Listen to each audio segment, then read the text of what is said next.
ایک مہینے کے بعد بولے، پھر 2 مہینے کے بعد پھر بولے، پھر 3 مہینے کے بعد پھر بولے، پھر آہستہ سے پھر ایک کوئی ایسی بات گھما پھرا کے بولے کہ اس کے دل میں قرآن کا شوق پیدا ہو جائے، اس کے اندر نمازوں کا شوق پیدا ہو جائے.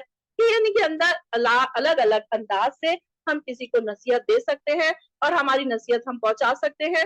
تو یہ ہماری نصیحت ہمیں نہیں پتا کہ کس کو نفع دے رہی ہے، کس کو نہیں دے رہی ہے. تو یہ نفع اور نقصان کی ذمہ دار ہم نہیں ہے بلکہ اللہ تعالیٰ ہے. فَيَذَكَّرُ مَن يَخْشَىٰ، ضرور نصیحت حاصل کرے گا وہ جو ڈرتا ہے. یخشا یعنی کہ ڈرنے والا انسان، اللہ تعالیٰ سے ڈرنے والا جو انسان ہے تو وہ کیا ہے؟ ضرور نصیحت حاصل کرے گا.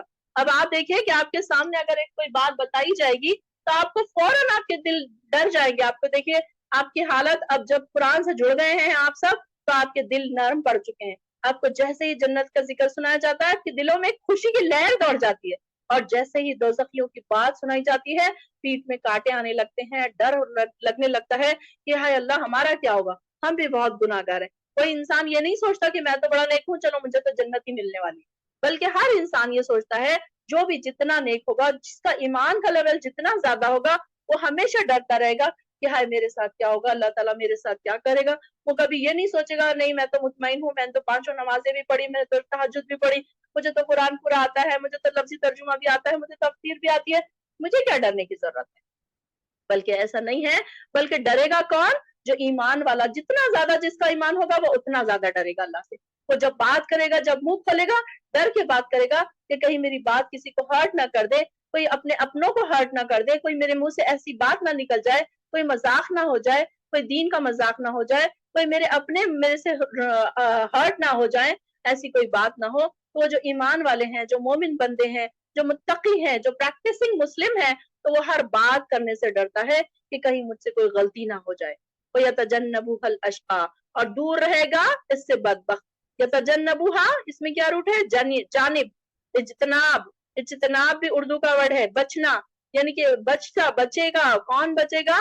جو بدبخت ہے وہ بچتا رہے گا اس سے، یعنی کہ جو نیکیوں کی طرف آنا ہی نہیں چاہتا وہ کیا ہے؟ بدبخت ہے. اور ہمارے پاس بدبختی کی کیا کوالٹیز ہوتی ہیں؟ کون بدبخت ہم کس کو سمجھتے ہیں؟ کہ کسی کے پاس پیسہ نہیں ہے، کسی کے پاس دولت نہیں ہے، کسی کا اچھے کالج میں ایڈمیشن نہیں ہوا، اس کی بدقسمتی ہم سمجھتے ہیں. لیکن یہاں پر بدقسمتی کس کی کہا جا رہا ہے؟ کہ جو اس طرف آنے سے رکا، دین کی طرف آنے سے رکا، اللہ کی طرف آنے سے جو رکا، جو اس کو دور کر دیا گیا، وہ ایکچولی بدبخت ہے. لوگ یہ سمجھ رہے ہیں ہمیں بڑی اچھی جاب ملی ہے، دن رات اس میں بزی ہیں، صبح سے اٹھتے ہیں رات تک بیٹھتے ہیں اس میں ہی بزی رہتے ہیں. تو یہ کیا ہے؟ وہ سمجھ رہے ہیں کہ ہماری کیا خوش قسمتی ہے، ہماری تو سیلری ہی اتنی ہے، ہماری تو 1 لاکھ سیلری ہے، ہماری تو 50,000 سیلری ہے. لیکن وہ تو دنیا سے دور کر دیے گئے، ان کو تو نمازوں کا بھی ٹائم نہیں مل رہا ہے. تو یہ بدبختی نہیں ہے ان کی، کیا یہ ان کی خوش قسمتی ہے؟ بلکہ انسان خوش قسمتی کی کیٹیگری الگ ہے. انسانوں کے پاس، دنیا دار لوگوں کے پاس خوش قسمتی کی کیٹیگری کیا ہے؟ کسی اچھے کالج میں ایڈمیشن مل جانا، اچھا پرسنٹیج آ جانا بچوں کا، بچے UK US میں سیٹل ہو جانا، کینیڈا چلا جانا، یا کہیں اچھی جگہ اچھی جاب کا مل جانا. کہ انسان کے پاس یہی ساری چیزیں کیا ہے کہ خوش قسمتی کی علامت ہے. بلکہ یہاں پر بد قسمت اور خوش قسمتی کی کس سے کاؤنٹنگ ہو رہی ہے؟ کہ جو اللہ تعالیٰ کے پاس جانے سے رکا رہا، دین کی طرف آنے سے رکا رہا، وہ سب سے بڑا بدبخت ہے. اور اس کے لیے کیا کہا جا رہا ہے؟ الذی یصلی النار الکبریٰ، کہ وہ انسان پھر یصلی داخل کیا جائے گا نار الکبریٰ. نار میں نہیں، صرف نار کا ذکر نہیں آیا ہے بلکہ کیا چیز کا ذکر آیا ہے؟ نار الکبریٰ، بہت بڑی آگ کا ذکر آیا ہے. تم یہاں پر دیکھیں کہ دوزخ کی یعنی کہ ایسی ایسی چھوٹی بھی آگ ہوں گی، بڑی بھی آگ ہوں گی، بڑی بھی دوزخ ہوگی، چھوٹی بھی دوزخ ہوگی.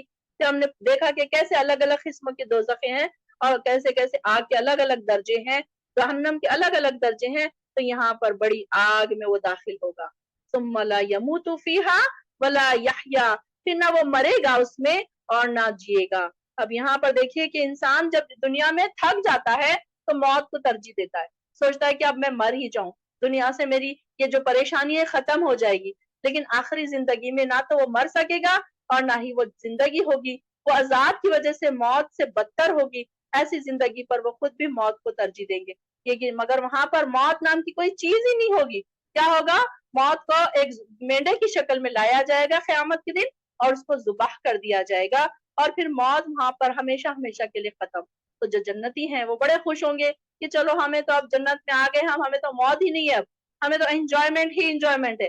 لیکن جو دوزخی ہے وہ تڑپ رہے ہوں گے کہ کاش کی موت ہی آ جاتی اور ہمارا کام تمام کر دیتی. لیکن وہاں پر وہ انسان نہ مرے گا نہ جیے گا. ایسی حالت ہوگی اس کی کہ نہ وہ کھا پی سکے گا. جیسے کہ ہم نے دیکھا کہ وہ بھوکا ہوگا تو اس کو کانٹے کھانے کے لیے دیا جائے گا، جب وہ پیاسا ہوگا تو اسے کھولتا ہوا پانی پینے کے لیے دیا جائے گا، پیپ اور خون پینے کے لیے دیا جائے گا دوزخیوں کا. اور یہ اس طریقے سے وہ کیا چاہے گا؟ مر جانا چاہے گا، ایسی زندگی سے بھاگ جانا چاہے گا. لیکن نہ وہ وہاں پر مرے گا اور نہ وہ وہاں پر وہ جیے گا. اب دنیا میں انسان جب پریشان ہو جاتا ہے تو اکثر کیا کرتے ہیں لوگ؟ خودکشی کر لیتے ہیں، سوچتے ہیں کہ دنیا کی پریشانیوں سے ہم آزاد ہو جائیں گے. لیکن وہاں پر جا کر نہ وہ پھر اس طریقے سے بھاگ سکیں گے عذابوں سے اور نہ ہی بچ سکیں گے. خد افلح اور تحقیق فلاح پا گیا من تزکا، جو شخص جو پاک ہو گیا، یعنی کہ جس نے اپنے آپ کو پاک کیا. تزکا زکیہ سے تزکیہ نفس، یعنی کہ اپنے نفس کو جس نے پاک کیا، اپنے آپ کو اس نے گناہوں سے پاک کیا. اب تزکیہ نفس میں بہت ساری چیزیں آ جاتی ہیں، یعنی کہ عقائد صاف ستھرے ہوں، شرک سے پاک ہو، کفر سے پاک ہو، اخلاق اچھے ہوں، اخلاق خراب نہ ہو، ایسے نہ ہو کہ لوگ آپ سے پریشان ہوں. ایسے بھی لوگ ہوتے ہیں کہ جو نمازیں تو پڑھتے ہیں، ادھر نماز پڑھتے ہیں، تہجد پڑھتے ہیں، قرآن پڑھتے ہیں، اور جیسے ہی اسلام پڑھتے ہیں گھر والے ان سے پریشان ہوتے ہیں کہ ان کی زبان اتنی خراب ہوتی ہے کہ گھر والے ان سے پریشان ہوتے ہیں کہ یہ تو بہتر تھا کہ یہ جانماز پڑھے بیٹھے رہتی. تو یہ نہ ہو کہ انسان کا تزکیہ سے کیا مراد ہے؟ زکوٰۃ بھی ہے اور صدقہ فطر بھی ہے. صدقے کی بھی شکلیں ہیں کہ انسان کو پاک کرتی ہیں، یعنی کہ انسان کیا کرتا ہے؟ یہ ساری چیزوں سے بھی اپنے آپ کو پاک کرتا ہے. صدقے دے کر، زکوٰۃ دے کر، اپنے آپ کو گناہوں سے دھو کر.